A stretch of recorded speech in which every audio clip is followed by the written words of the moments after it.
I love ambient lighting, right? A good lamp, an LED strip light, it goes a long way. I also love Art Deco skyscrapers. These buildings are incredible. So what if maybe we could combine these two things into one? The basic idea is to 3D print a tiny building out of white PLA plastic. And this material is actually slightly translucent, so when you put a light on the inside, the whole building will glow. The one catch is you can't use interior infill supports. Typically, when you 3D print, it has like a crosshatch infill, but this would be visible when you illuminate it from the inside, so that's going to be a bit of a challenge.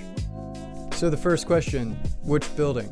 Easy answer, I want to build a lamp of the Carbide and Carbon building in Chicago.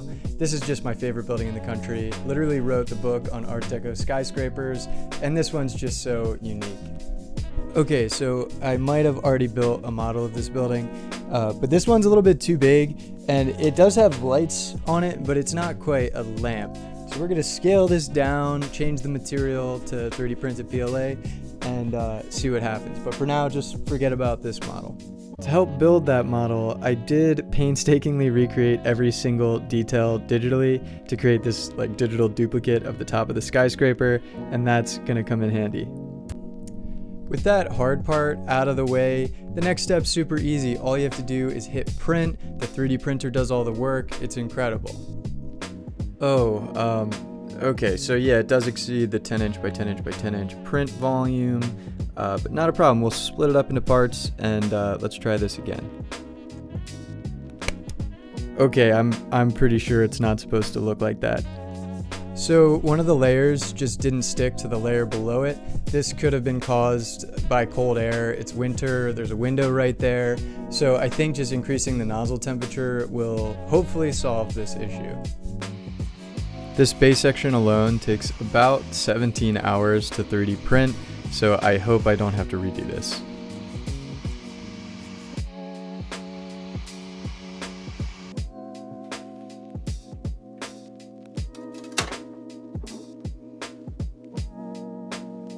The print's looking better now, but there's another issue that came up. I think this is caused by the challenging overhangs due to having no interior support, and maybe adding some more top shell layers will solve this.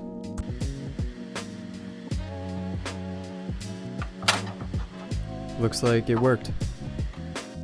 Now that some of these finer details of the 3D print settings are worked out, it's time to get back to the big picture and seeing what this lamp is going to look like when it's actually illuminated.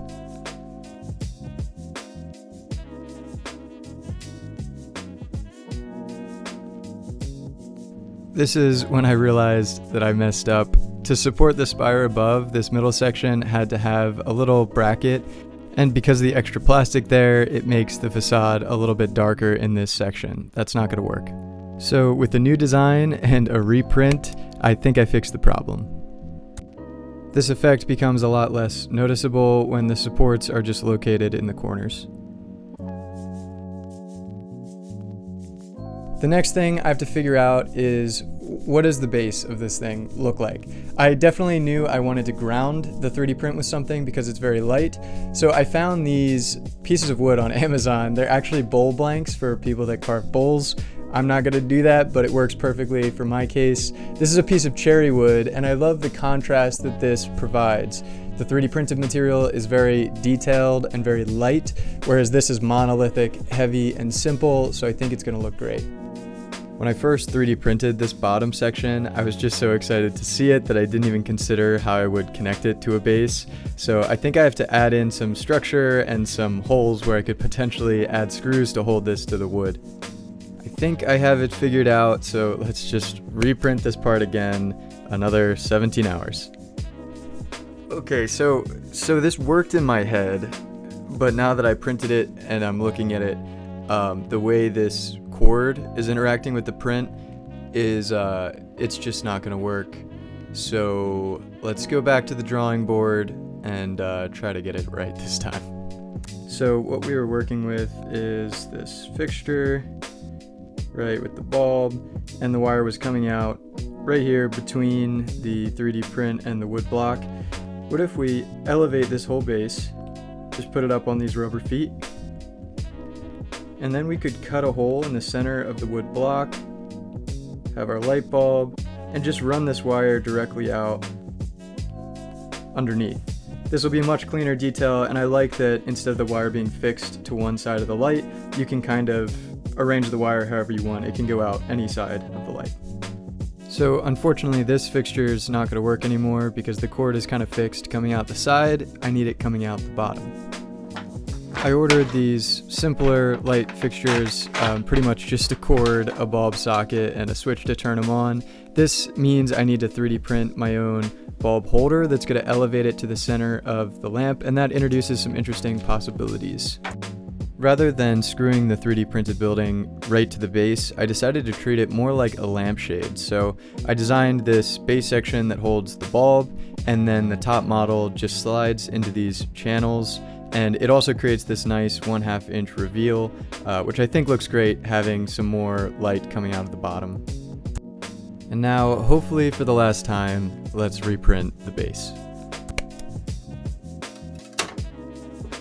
This time, I think I actually got it right, and I'm so excited to start assembling this thing. I marked out the center of the wood and started drilling. Quickly, I realized how hard it was to drill a 1.5 inch hole through hardwood, so I had to upgrade to a different drill because the other one was overheating and taking forever. Next, I marked down the locations for the 2 screws that hold down this base section, and then I pre-drilled these holes.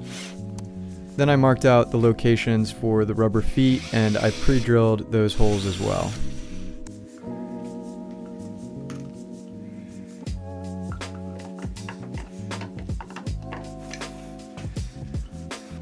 Now it's on to finishing the wood base. First, I sanded, of course, and then I applied a couple coats of Danish oil to bring out the grain of this great cherry wood. As this project comes together, it's probably a good time to mention that I will be selling these light fixtures. I've never really designed or built a product like this, so it was a new experience, and I don't want to make these every day for the rest of my life, so I limited it to only 25 ever made, and I'll be releasing them in groups of 5. I'll be announcing them on Instagram, so make sure to follow me there. Each lamp comes signed and numbered of 25, so if you love this building as much as I do, it's a great collector's item. If you want a carbide lamp of your own, it's linked in the description below. The last piece of this puzzle is some type of description for this building and for the model and the project. I thought about doing this as an ink transfer onto wood, but decided that I wouldn't really be able to do this cleanly. So I landed on a more premium option of ordering this custom brass plaque. I really love the look of it. It includes, of course, the building name, the location in Chicago, the year it was built, and the scale of the model.